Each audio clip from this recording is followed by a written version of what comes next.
Welcome to Redbeard and the Den of Tools.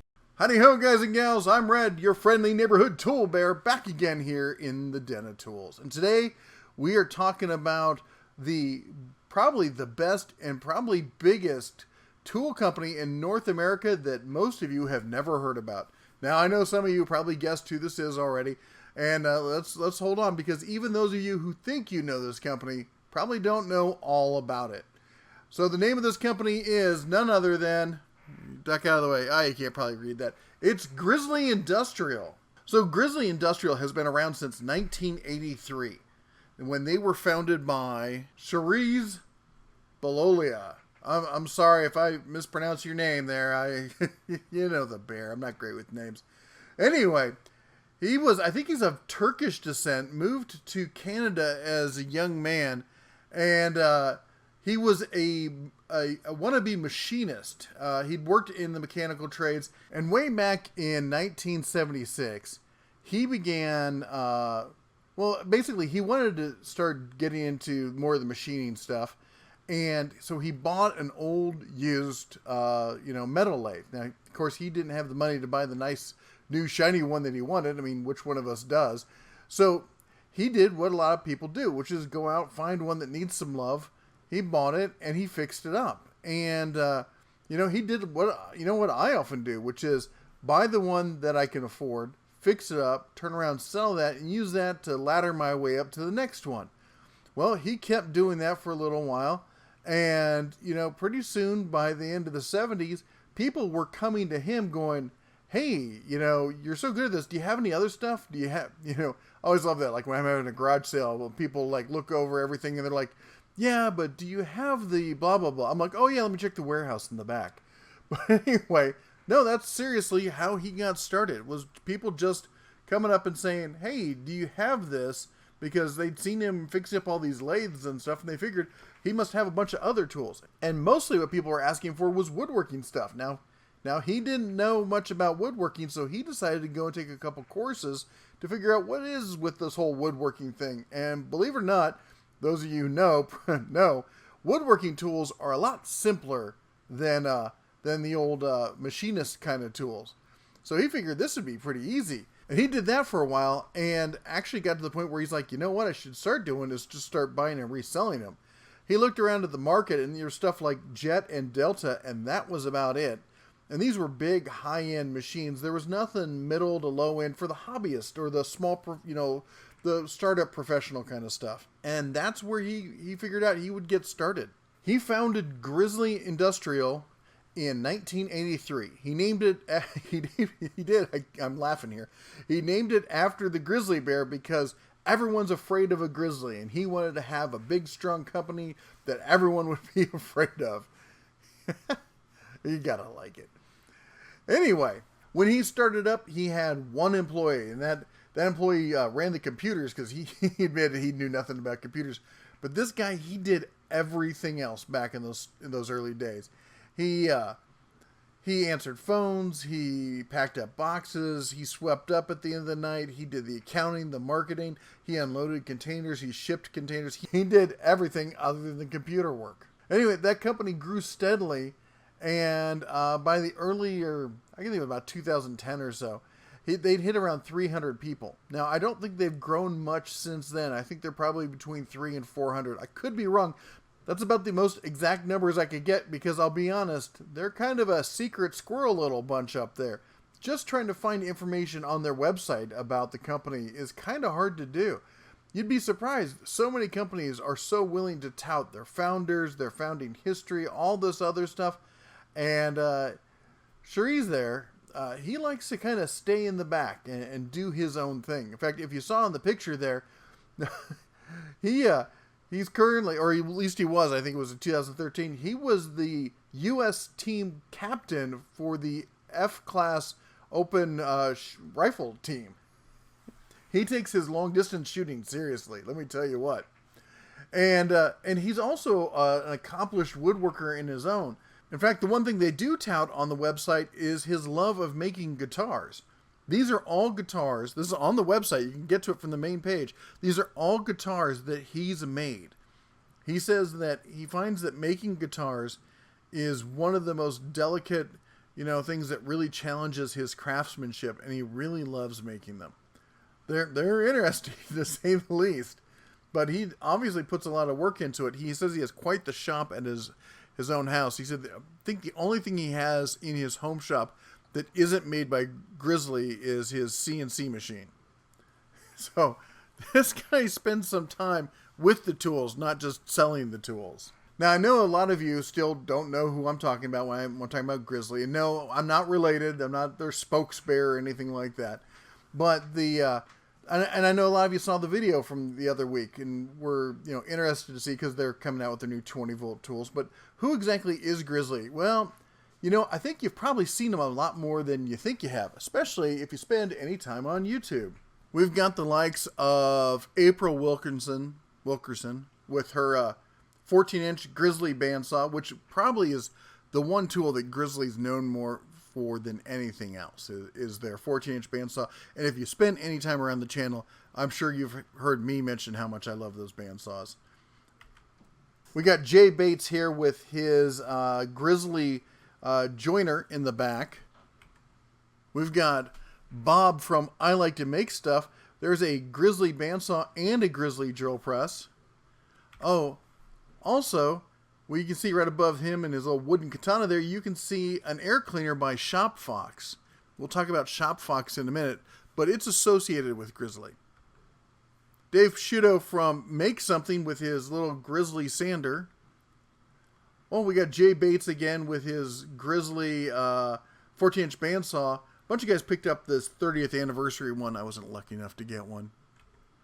We got the Wood Whisperer here demoing the Grizzly track saw. We got, is it John here? It's here. I know the last name's here. And we got him with his Grizzly joiner. And in the background, we can see, it looks like a 17-inch Grizzly bandsaw.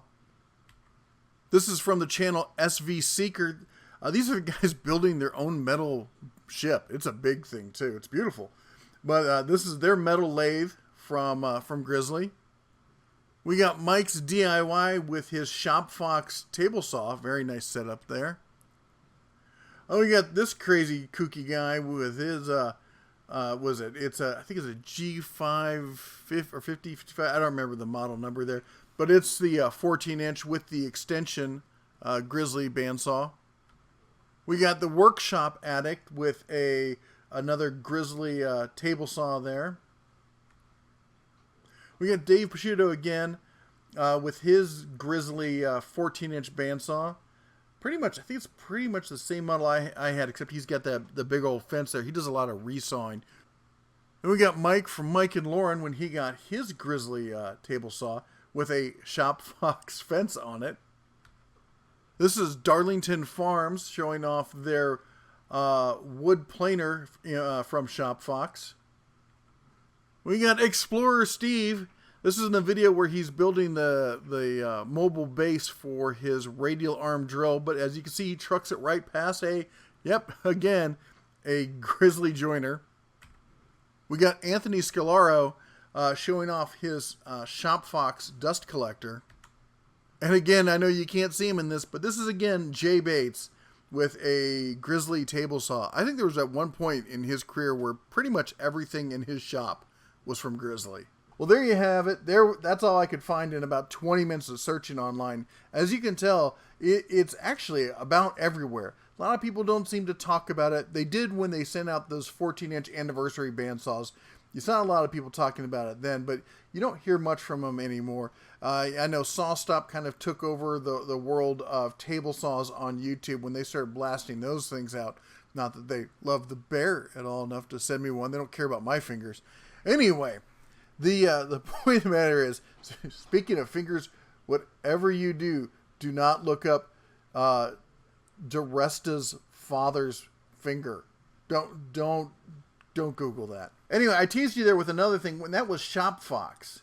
So Shop Fox is actually nothing more than a paint job on a Grizzly. So Grizzly sells direct. It's one of the ways that they manage to keep their prices down. They have all of 2 showrooms, and we'll talk about those in a minute. But people kept pestering him, going, we want to resell your products. We want to resell your products. can you give us a discount? And he's like, and it would dilute their brand if they did. People, be worried about getting undercut on their own brand and stuff like that. So he came up with the bright idea of painting them all white and labeling them Shop Fox. And so Shop Fox is the distributor model that other people can buy wholesale and resell.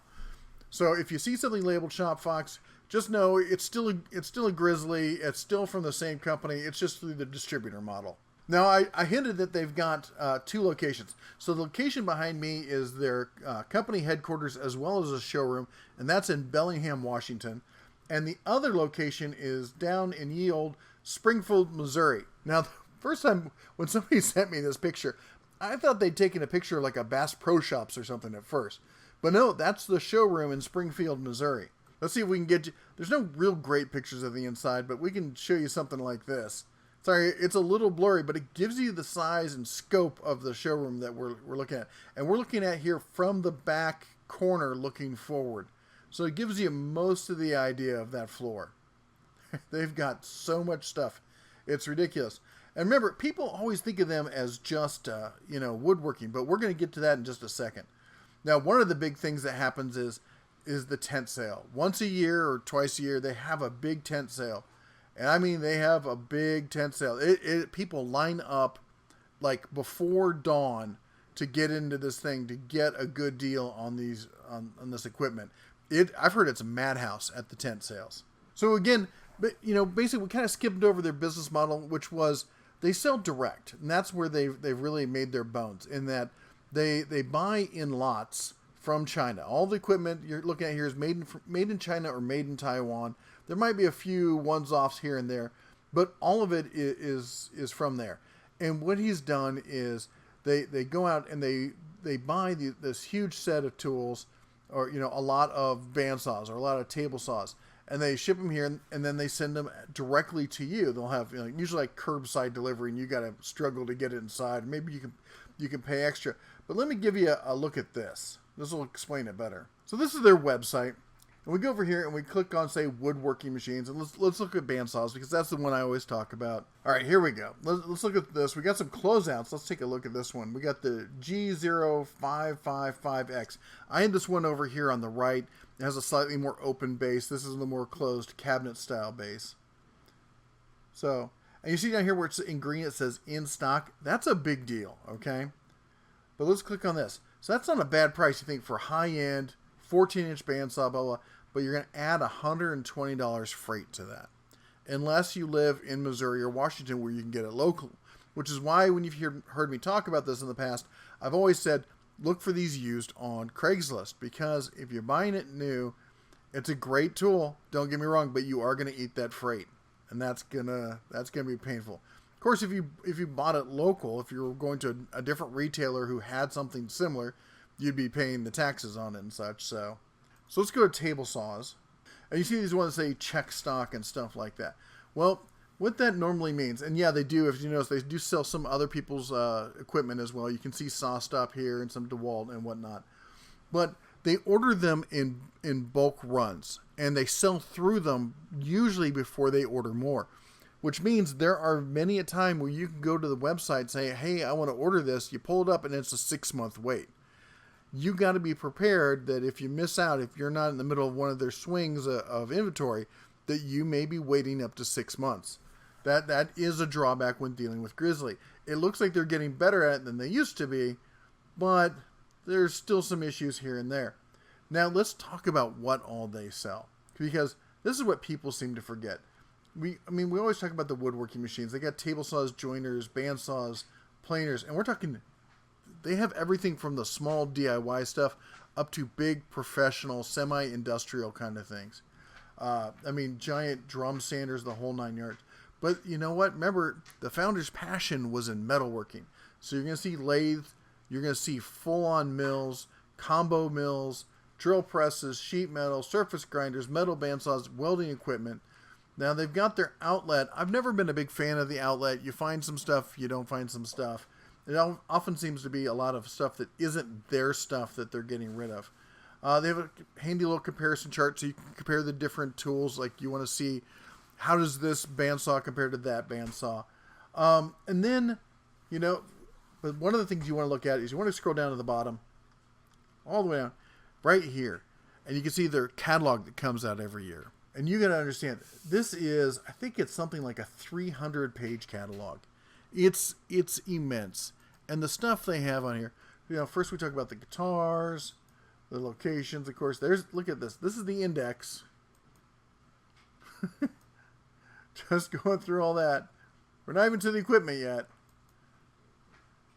Award-winning machines, you know, table saws, vertical drill presses, dust collection, planers, all the woodworking stuff, which is how they made their bones, but not how they got started. Table saw accessories, their new portable table saw with riving knife. There's their 10-inch hybrid table saw. And what makes this a hybrid, because I know you're going to look at this, you're like, that's a cabinet saw. No, the trunnions are hanging off the table at the top, so it's a half and half kind of thing. We keep going. I mean, they've got some just amazing saws there. Look at that thing. That's beautiful. That's a nice cabinet saw. As I said, they have some high-end stuff. And then you get into the saw stops. But we can keep going through this. Let's jump to page, let's say 450. Oh, look. There's more than 300 pages. We got door mortise kits. Let's pick another random page. Let's do 254. Dust collectors. How about 325? Oh, Makitas. They got Makitas. We got consumable blades, drywall sands, air compressors. Now see, they sell, because they're online, they can do a lot of this stuff. They don't have to have a giant warehouse, because a lot of it can get drop shipped and whatnot. There we got their grinders. They have air tools. Any of these air tools look familiar to you? Look at that nailer. Look kind of familiar to you? Some of the shopping at some of the same stores there, same suppliers. If you need a good emergency on-off paddle switch, they're not a bad choice to go looking for. They get some nice selections. I checked them out when I was buying one when I was building my CNC machine. Let's see, they have all sorts of stuff. That's page 620. If you want to look at mills, we could spend all day looking through the catalog, but I want to go back and touch base on their 20-volt equipment. Now, I broke the news, I said it was either a week or 2 weeks ago, about them coming out with this 20-volt line. And I said I was excited. I am. Maybe if you can hear it in my voice, I'm kind of a fanboy of Grizzly because I really like a lot of the stuff they sell. It's not the cheapest stuff, but it definitely has a good value proposition. And it's really hard, especially if you're a serious woodworker, to find a lot of this stuff without having to go to Jet or Delta, who honestly aren't what they used to be. Now, 20-volt tools, that's more of a commodity. And when they jumped into that realm, I was like, well, can they keep up that same level of quality? And at first glance, it looks pretty good. It looks like they've got a nice selection. But then when you think about it, when you understand the industry and you understand what it's like to bring stuff like this to market, that makes you a little hesitant, because anybody who brings everything to market at once makes you stop and go, I don't know if they developed that themselves, because developing something yourself takes a lot of time, and you're not going to be able to do an entire tool run all at once, and you're also not going to want to sit on the ones you're finished waiting to finish all of them just so you can deliver them all at once, which leads you to think, did they just source this from somebody who's already making them? And I talked about the 3 tiers of sourcing before. And the first tier is where you just find somebody who's making something you like, you slap your label on it, and you resell it. The second tier is you find something that's semi-customizable, and you slap something on it, and you resell it. And the third tier is you design it entirely yourself. You find a manufacturer who can work with it, and they build it for you. Now, I got a response from Grizzly after my video saying, we consider ourselves a second tier because we do specify stuff like the chuck and whatnot that go in this tool. And when we looked at the manufacturer, really, Moto? Go away, Moto. No one likes you, Moto. He has to be in every video. I don't know what his deal is. Anyway, so I thought, well, if the company's willing to go out of their way to offer the metal, to get a metal chuck and replace it, maybe there was more internally that they did differently. Well, here's the deal. I found this company on Amazon. And as you can see, the designs on their newer stuff, this is their brushless stuff. This is the older non-brushless stuff. Now this one's got 14 reviews and it's doing pretty good. This one's got no reviews. The batteries have got 1.5 stars. That's not a good sign. This one's got 1 review. We got 5 reviews and it's got 3 stars. 1 5-star, a 3-star, a 2-star, and a 1-star. Not great.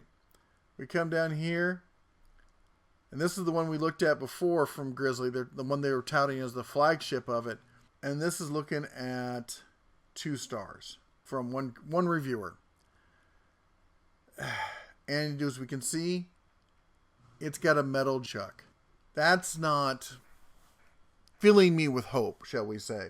Because it's looking to me like this is something that the company offers as an optional upgrade and is less something that Grizzly designed and said, here's what we want. You know, a lot of people, they call them the shell, all right? The shell that's on this often gets reused. That's not a surprising thing because getting a housing is just a housing. You can paint it, make it change color and all sorts of stuff. But what's inside and the working components, that is where you want American engineering coming into it. You want it designed in the U.S., specified to meet these certain requirements, tested to match, and it's looking to me like Grizzly isn't actually a tier 2, but more like a tier, let's call it a 1.5. Now, when I say that, what I'm saying is that only on these 20-volt tools. On the other stuff, I gotta tell you, man, trying to find a 14-inch bandsaw that kind of quality or a table saw that kind of quality, go to Lowe's. You're not going to find one. Now, you'll see that Porter Cable one at Lowe's, and Harbor Freight's got a 14-inch bandsaw also. They look exactly the same because that pattern got copied all over China and Taiwan. But the components inside are completely different. You need to go and check out my video review of how to buy a bandsaw. I compare one of the generic 14-inch ones, it was from Rigid, against the 14-inch bandsaw from Grizzly. The components and all the design and everything in the Grizzly, it's night and day. Just night and day difference. And speaking of quality, a few years back, Grizzly went back to the roots and accomplished something that the founder had been wanting to do. Basically, he feels this is like the feather in his cap, and that is they bought South Bend Lathe Company. This is a American icon. They've been around since 1906. The Navy uses them, military contract, all the big industries use these guys. And that was a real, as I said, feather in his cap when they purchased that and brought it under the Grizzly banner. Now, it's still run as South Bend. It's still, on their own and American made and all that. And it's a great company. And I mean, I wish I could afford one. I wish I knew how to work one. That's way above my pay grade. So, anyway, just wanted to round out the history there of Grizzly. Grizzly, as I said, they're still in business. They're still going strong. I know a lot of DIYers and smaller professional shops still haven't heard of them. They're kind of the secret in the industry for some reason. And I don't know why that is. I wish maybe they do more with their social media, get out there a little bit more. They definitely, on their social media side, I reached out to them, said if they want to work with the Den of Tools, and I think they were offended that I was cuter than their mascot. But really, the people that they work with seem to be more really high-end, like real dedicated woodworkers. So, I meant that's not the kind of area I'm in. People ask, if you're a woodworker, and I say, well, I work with wood. I don't consider myself a woodworker. And that's because I'm not trying to make fine cabinetry or fine small knickknacks and stuff. That's not my thing. Everyone does their own thing. That's just not where I'm at. Anyway, there you go. There you have it. That's kind of your brief history of Grizzly. It's really hard to tell you anymore because they did kind of just basically start up in 1983. They started from there and they just grew steadily ever since. They've stayed in their lane. They're a mail order direct to the consumer company. They integrated with online as soon as it happened. They were right there. They've ridden the wave and they're doing well. They're quietly just killing it in their segment, and good on them.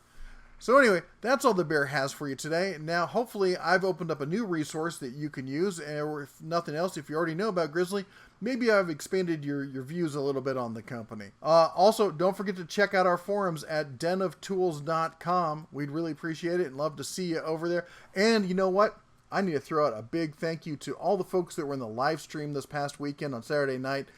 The wife and I and the Cubs, we have such a great time chatting with you guys and gals. It was amazing. And for those of you who support the channel with your donations and stuff and helped us raise money for that camera, we are so thrilled. I placed the order for that this morning. Actually, I placed the order for it on Sunday. Should be here. I think that's it on Thursday. So we're going to start doing some filming with that new camera this week. We're looking forward to it. You all take care. And as always, shine on.